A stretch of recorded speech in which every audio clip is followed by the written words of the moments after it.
8:30 de la mañana, estamos de retorno en Altavoz en Vital, también estamos a través de las plataformas digitales de Tribu Televisión.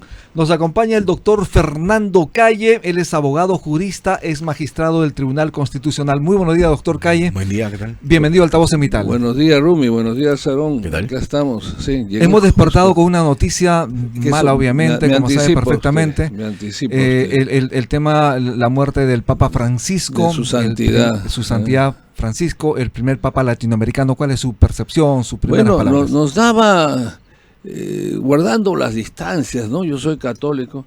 Creo que muchos católicos, me hace acordar a mi juventud y muchos apristas que me escucharán, quizás pensamos que nunca iba a morir Víctor Raúl, y entonces mirábamos. Entonces yo creo que muchos católicos, por eso digo guardando, sin ser irreverente, por cierto, porque soy un católico que está sufriendo en este momento el dolor de un papa que hasta ayer daba la impresión que se iba a recuperar. Exacto. Está en un hospital en Roma, lo conozco mucho, y que sirve para meditar a los grandes críticos de lo que pasó en Europa, ¿no? Porque usted sabe, Rumi, que como Aarón, que justamente la resistencia contra el fascismo y contra el nacionalsocialismo, para no hablar del Führer y no hablar del Duce, la hizo la juventud socialista y comunista y los trabajadores. Y su respuesta en ello fue el voto, ¿no? Cuando se volvió a la democracia, el voto tuvo el Partido Comunista, el Partido Socialista, tal es así que ellos cambiaron, y ahí tengo mi discrepancia, porque creo que por 2 votos modificaron la monarquía en la constituyente, ¿no? Pero lo cierto es de que a qué me quiero referir. Ese hospital donde va el Papa es del Estado. La salud del Estado en Europa, los buses, los trenes son del Estado, o sea, en Suecia también, de consecuencia de muchos gobiernos, ¿no es cierto? O sea que las universidades, perdón, ¿quién no quiere ir a estudiar a la Sorbona en Francia? Claro. A la Sapienza di Roma, a la Tor Vergata, ¿no? Que son estatales. Entonces, algo nos ha fallado, pero yendo a lo otro, fíjese usted, el dolor es tremendo, ¿no? Porque hay que reconocer que su santidad, primero viene ahora la preocupación interna en cómo se va a elegir, que ya sabemos cómo se elige, pero como son seres humanos, hay una congregación de intereses, de cosas muy razonables dentro de la convicción cristiana. Pero, digamos, Francesco salió de una consecuencia en que se especulaba si un papa negro, si un papa callá, y la tradición es que sea italiano. Había un cardenal italiano muy famoso. Y una sorpresa que sea un papa latinoamericano. Además. Latinoamericano-italiano. Ahí está la diferencia. Él es ítalo-argentino, ítalo-argentino, digamos que se pensó en un momento como cuando se pensó en las Naciones Unidas y favoreció a Pérez de Cuéllar, a nuestro compatriota, ¿no? Había ya que salir del Sudáfrica, había que salir de muchos sitios. No podía ser norteamericano, como lamentablemente no pueden serlo por muchas razones increíblemente del capitalismo salvaje, como decía el Papa, ¿no? Anterior. Como usted lo dice, al Papa se le ha visto ayer precisamente en Pascua. Yo la verdad pensé que estaba contento, dije todavía de repente va a poder verlo. Tenemos más tiempo. Para mucho rato. Sí, porque hoy día pues, y no es yo, eso me hace recordar mi padre que logra los 86 años, hoy día se puede tener un proyecto de vida mayor, ¿no es cierto? Y además a él se le estaba cuidando y la verdad que ha zamaqueado. Deja un mensaje extraordinario, no se olvide usted que él abre la puerta como latinoamericano, como indoamericano, se acerca un poco más a lo que es la razón de la iglesia, claro. Los pobres, ¿no? Los jóvenes, incluso en estas cosas que podemos tener antes o no, de la bisexualidad, de los gays, etcétera, se acercó a la iglesia ortodoxa. Abrió las puertas, digamos, para dialogar con todos, o sea, con todos los colores. Hace que es un mensaje, y fue muy crítico. Hay una partecita, recuerdo, ¿qué pasa con los peruanos, no es cierto? ¿Qué pasa con los peruanos que no participan, que no se entregan, que no corrigen, ¿no? Porque no deben sentir vergüenza los muchachos que tengamos 5, 6, 7 presidentes, espero todos recontrapresos y con cadena perpetua, si es que descubre su inmoralidad. El asunto es, ¿por qué generamos este tipo de gobernantes, ¿no es cierto? Claro, porque a la final ese es nuestro voto. Así es. A propósito de ello, doctor Calle, ya yendo, digamos, al plano local, como sabe perfectamente. Permítame terminar dándole la solidaridad, el pésame a todo el mundo cristiano. Perfecto. Cristiano, católico, porque bueno, ahora es cristiano, pero a todos los católicos del mundo, un pesar tremendo, y lógicamente aquí en nuestro país con mayor razón estamos juntos, y espero que sirva de reflexión profunda la muerte de su santidad, y que pensemos pues que hay valores cristianos muy importantes en la conducta humana, ¿no? Importantísimo. Doctor, justamente sobre el tema peruano, como sabe perfectamente, el expresidente Ollanta Humala fue sentenciado, ya está en Barbadillo, está con otros dos expresidentes allí, compartiendo espacio, pero su esposa Nadine Heredia viajó, como sabe perfectamente, recibió el salvoconducto express de la presidenta Dina Boluarte y ya se encuentra en Brasil. ¿Cuál es su reacción principal sobre el asunto? Bueno, primero que ya lo sabíamos, ¿no? Y yo no sé si Barbadillo recordaba también que el presidente, el compañero Carlos Andrés Pérez en Caracas, cuando fue condenado a 4 años, había lo que ha habido en toda América Latina en 1924 con el Código Penal, de que a los 70 años te podías ir a pasar en tu casa, que ahí tengo un agregado de lo que quieren hacer aquí. Pero Carlos Andrés Pérez fue al penal de Caracas, a la cárcel común, y estuvo los 2 años, y por un gesto, llámelo usted como quiera, que nunca quiso decir si le había dado dinero o no a la presidenta, que era hija del dueño de la prensa de Nicaragua, ¿no? Chamorro. Ajá, claro. Y su gesto fue ese, que él no podía hablar de una dama jamás, ¿no? Entonces, y se quedó preso. Pero, ¿por qué digo esto? Porque, bueno, sí, merecido quizás, no lo sé, han sido presidentes o lo son, pero hay bastantes consideraciones que se tiene en los penales, y diera la impresión que diga, tú te vas a vacacionar y yo me voy a Brasil, ¿no es cierto?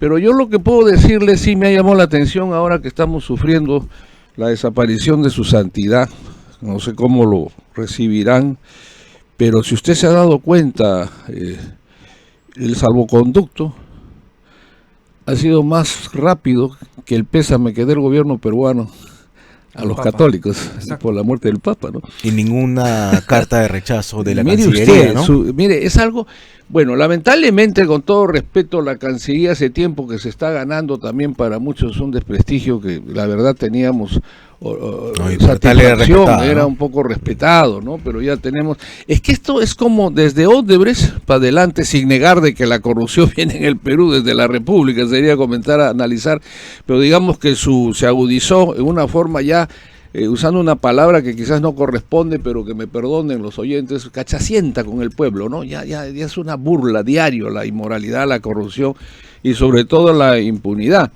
Pero cuando ustedes dicen esto, yo digo, fíjense, sabemos, porque no sé, la Constitución sí está bien, nosotros hemos aceptado, somos parte del mundo latinoamericano, del asilo, además en América Latina tiene un gran prestigio México, Colombia, Brasil no lo tenía mucho, pero son países, Uruguay en su momento, ¿no?, que daban asilo, porque ha habido épocas en América Latina de enormes dictaduras, no olvidemos hasta el año más o menos 50, eran dictaduras militares, pero terribles, ¿no? Donde había de verdad perseguidos políticos. Verdaderamente, ¿no? Perseguidos políticos, claro, torturados, ¿quién más que los apristas para poder dar fe de esto, pero ¿no? Haya, ¿no?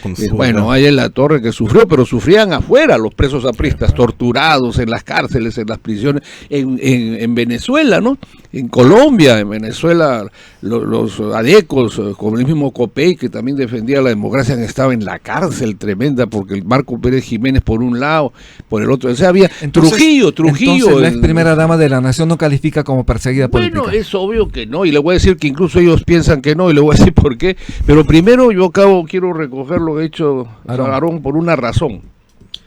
Está bien, nosotros tenemos que dar el salvoconducto, porque el Estado receptor es el que califica, es el que dice si lo doy, no lo doy, ¿no? Eso trajo consecuencias, ya que habla usted de La Torre, que Odría no quería dar el salvoconducto, y tuvo que llegar a la Corte Internacional de La Haya a discutir, ¿no? Pero el gobierno colombiano y México y otros países que se sumaron, porque el tratamiento que dio Odría era terrible, ¿no? Por eso creo que hay un pasaje del Interinformes cuando dicen, lo califica Odría, no sé si era Aguilar, el canciller, de un delincuente, terrorista, todo ahí La Torre. 5 años estuvo ahí La Torre en la Embajada de Colombia, ¿no? Y en ese calificativo yo recuerdo algo así, que el embajador, el representante colombiano y mexicano le dicen, presidente, a la sala, traíamos un voluminoso discurso de defensa que sobran para el señor de La Torre, Pero ya que dice el gobierno peruano eso, que nos envía a todos los personajes de igual calaña pesa a Colombia, lo vamos a recibir con gusto si tienen así gente tan mala del nivel de ahí en la torre. Pero bueno, ¿a qué me refiero? A que no digo que hagamos cuestión de Estado, ¿no? Pero sí una cosa, pues nadie nos obligaba a firmar, como le digo, más rápido que el pésame que se ha dado al mundo católico. Primero que ahí hay varias cositas que tendríamos que analizarlos, pero bueno, ha podido llamar a la Comisión de Relaciones Exteriores, hay un Consejo Ejecutivo de Cancilleres, ¿por qué? Porque, y también podría surgir un tema de, no por lo de ella, sino para futuro, de modificación o mejora de la convención, porque indudablemente si la convención dice que no se da asilo a quienes son investigados, procesados, por delitos condenados por delito común y con mayor gravedad, porque hay otros convenios, ¿sabes? Con los años que han habido de corrupción, con mayor razón de corrupción, porque no puede haber un país que tenga pues una cobije corruptos del mundo, ¿no? Es una cosa increíble. Claro, pues una guarida de delincuentes, ¿no? Efectivamente, y eso no cree, eso va a redundar en el presidente Lula y en Brasil, ¿eh? Su prestigio va a ser afectado, yo no sé qué tanto, bueno, sí creo, ¿no? Odebrecht pesa bastante, ¿no? Odebrecht pone y saca presidentes, como se decía aquí, y definitivamente pero Odebrecht pesa tanto, pero no los brasileños lo tienen por qué aceptar, ¿eh? Cuidado, porque esto revive en el Brasil, revive la presencia de una mafia empresarial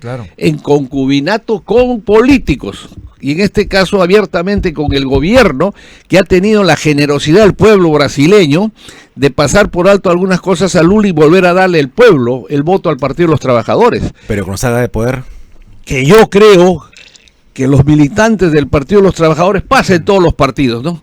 No van a volver a tener la posibilidad de una participación de elección, pero todavía hay un trecho que puede causarle muchas cosas en el Brasil. Pero entonces yo, para terminar la idea de lo que estaba comentándoles, yo creo que la Cancillería, y me extraña, mi saludo al canciller, pero parece que aquí no se definen así las cosas, nadie es autónomo, han podido analizar estas situaciones e incluso, como le digo, una vez decidido, de aquí una semana, un mes, no sé, porque la ley dice eso, pero no dice que tienes obligación de darla ahí mismo. Sí, pues. No hay una obligación.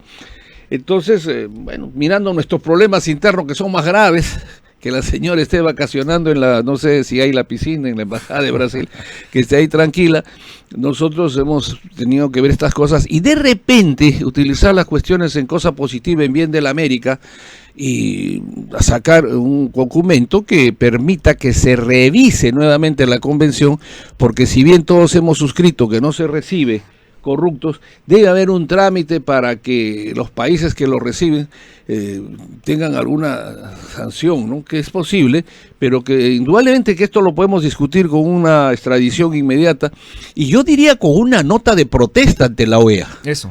Yo, si fuese el representante, que no tengo el honor, ya hubiera presentado una nota de protesta y le voy a decir por qué. Fíjese usted, el canciller primero es asilo político.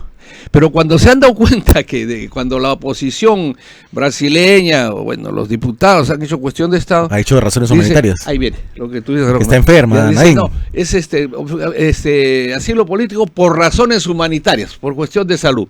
En ambas nos da pateadura a nosotros, porque en la primera estamos reconociendo que hay perseguidos políticos. Claro, ¿acaso estamos en una dictadura o qué cosa? Exacto, o estamos preparando el terreno, porque yo diario escucho a la presidenta decir que es perseguida, y a los áulicos que lamentablemente, como decía González Prada, venden su pluma y su honor, no sé por qué, cuando tienen todo, que defienden a cada rato. Yo he escuchado decir, ¿por qué tantos casos para tantas carpetas a la señora presidenta?